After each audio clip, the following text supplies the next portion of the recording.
I didn't expect this trip to Kosovo to offer so much room for me to take stock of my own religious beliefs. Far away from home, from the burden and scrutiny of certainty, I am in a place that knows how to hold dissonance. And my neatly manicured religion seems irrelevant here, even outrageous. In nearly every single conversation I've had recently about religion with a Kosovar, I only find acceptance and curiosity. They seem to have no desire to change what I believe, and this stands in stark contrast to a growing population in my own evangelical tradition in America that seems intent on questioning, sometimes even attacking anyone who doesn't agree with their version of God. Kosovo is giving me room to find my way. It's providing the freedom that I need to allow my faith to widen without critique and in a way that does not feel conceivable in my community at home right now. I want to find out if it's possible to live into my Christian faith in a way that's beautiful and wild in all the very best ways. I do not want the deconstruction of my faith to be the destruction of it. But I also wonder if I need to leave room for that possibility. Although I don't want to leave my faith, I do want to find out if there is a more spacious version of it that leaves room for questions, for unknowing, for curiosity, and a desire for growth. As each day goes by, I become clearer about one thing. If I am to stay Christian, I need to stay in a new way. And I'm just not yet sure if that is possible. Growth, however, is almost always accompanied by grief. And as my faith and understanding of God widens, my view of the divine becomes bigger and richer and more generous and loving than I've ever imagined. I experience this love in profound and unquestionable ways, and it feels beautiful and expansive inside. But I am also grieving the anticipated loss of a faith community that will likely not understand a shifting in my beliefs.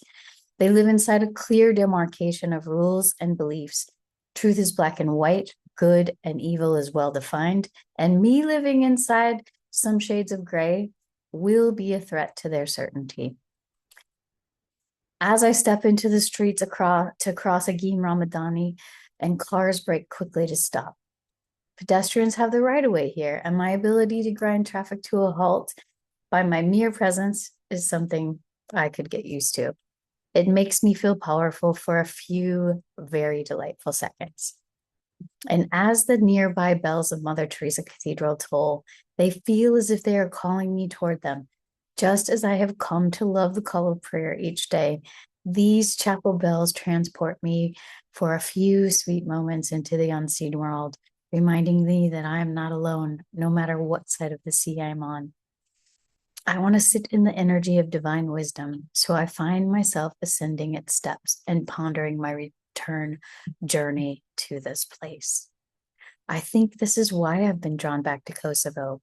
It's a culture that doesn't play into my ego, the part of me that needs to know all the right answers, make plans, and execute them perfectly.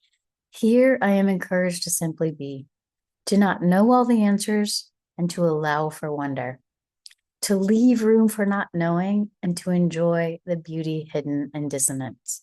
And in doing so, I suspect that I might find new bits of who I really am, parts of me that I pushed aside long ago because I decided she did not get a say.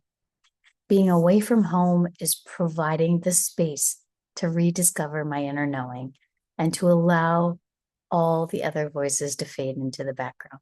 Here I am finding a rhythm that makes room for me. If I were home, I am not sure I would offer myself this luxury.